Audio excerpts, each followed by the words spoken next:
आपने कैसे मुसलमानों को राजनीति में आगे लाया, सुनिए। आजम खान, अतीक अहमद, मुख्तार अंसारी। आजम खान के पैर की धूल के बराबर भी नहीं हो आप, जितना शानदार वो आदमी है। जयप्रदा के अंग वस्त्र की पर टिप्पणी करी थी आजम खान ने, इनर वियर पर जयप्रदा की टिप्पणी करी थी।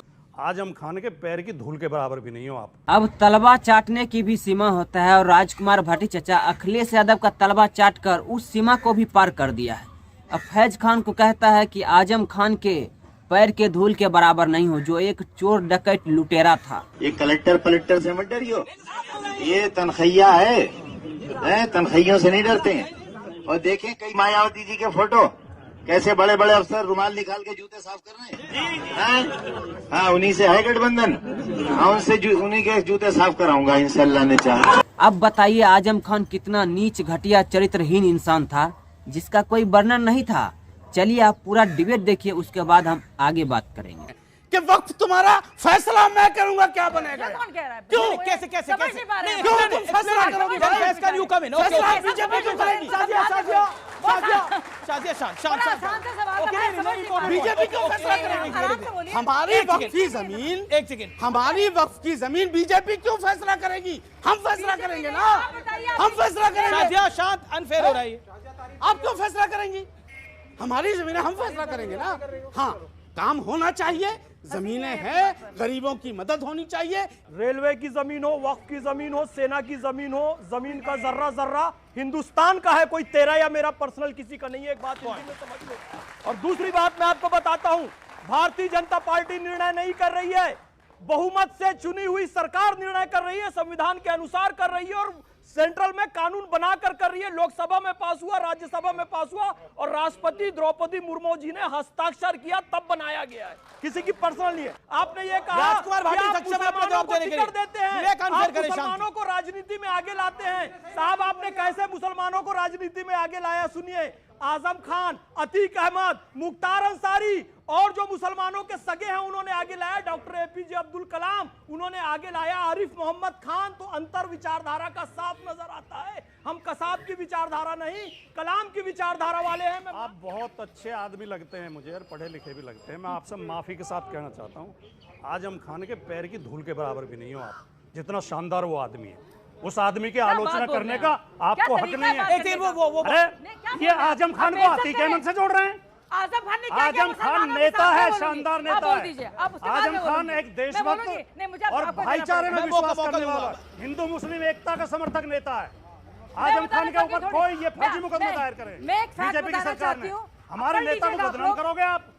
आजम खान वो नेता है जिसने मुसलमानों की सबसे ज्यादा जमीन ली है। कौन सी जमीन ली है? कौन सी जमीन ली है? मुझे बोलने दीजिए। मुसलमानों के लिए यूनिवर्सिटी बनाई है आजम खान ने। उसमें पैसे खाया है। हाँ, वो यूनिवर्सिटी बनाई बच्चों को पढ़ाने के लिए, फ्री में शिक्षा देते हैं बच्चों को।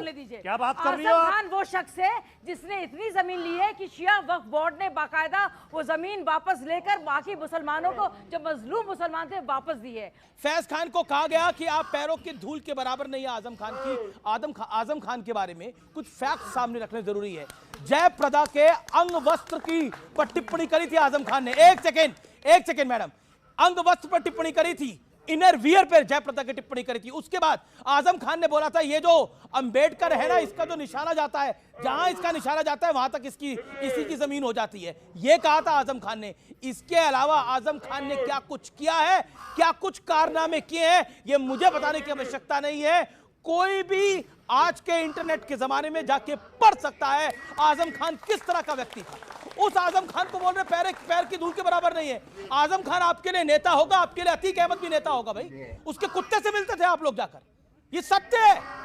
बिल्कुल, आप बिल्कुल जवाब का मौका दे रहा हूं। उसके कुत्ते से मिलते थे जाकर। मुख्तार अंसारी आपके लिए नेता होगा, उसके भाई को तो अभी तक आपने सांसद बना रखा है। उसके बेटे ने क्या बोला था, हमारी सरकार आ जाने दो, एक भी पुलिस अफसर का तबादला नहीं होगा, पूरा हिसाब किताब होगा। क्या हिसाब किताब करता हो आकर? मतलब तुष्टीकरण की पराकाष्ठा यह है कि इस देश के मुसलमानों को कभी बाबर के साथ, कभी औरंगजेब के साथ, कभी मुख्तार अंसारी, अतीक अहमद और अब आजम खान के साथ जोड़ते हैं आप लोग। और एक सामने सच्चा देशभक्त मुसलमान खड़ा हुआ है, उसे आप कहते हो पैरों की धूल के बराबर नहीं है। ये तुष्टीकरण की पराकाष्ठा है।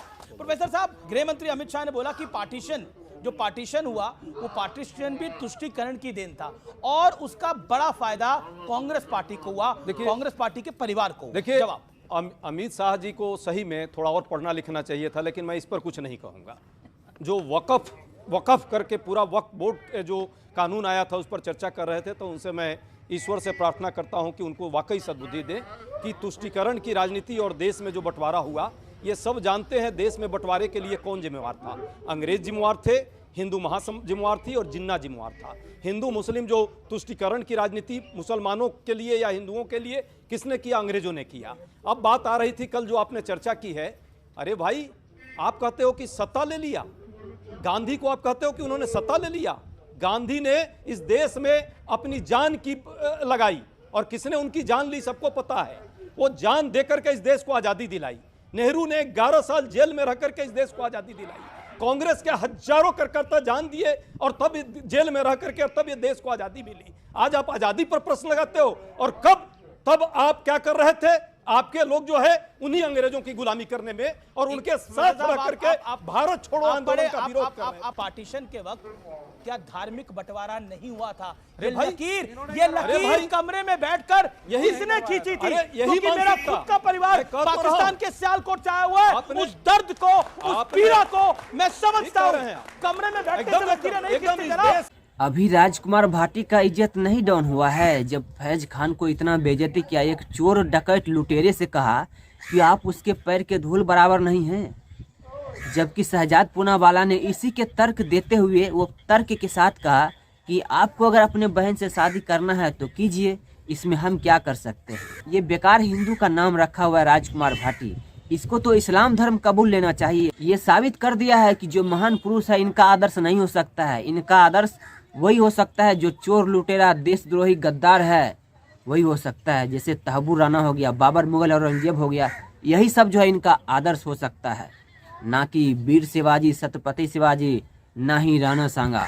तो आज का वीडियो हम यही एंड करेंगे। अगर वीडियो अच्छा लगा तो एक लाइक करें, अगर चैनल पर नए हैं तब एक बार जरूर सब्सक्राइब करें। हम आपको मिलेंगे इसी तरह के नेक्स्ट वीडियो में। जय हिंद, जय भारत, जय श्री राम। नाम पर डरा रहे हैं आप देश के मुसलमान को कि उनकी जमीन छिल जाएगी, नहीं उनकी मस्जिद छिल जाएगी, मजार छिल जाएगी। नहीं हूं आपके सवाल पे, आप लोग क्यों ऐसा समझते हो कि जैसे देश का मुसलमान किसी से डरता है?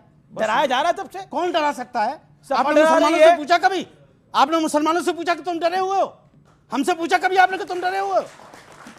ये बार बार लेकर थे तुम मुसलमानों को डरा रहे हो, तुम मुसलमान। अरे ये कौम किसी से नहीं डरती भाई, ये नहीं डरती किसी से। आप मुसलमानों का चारा दिखा करके बीजेपी हिंदुओं का शिकार करती है।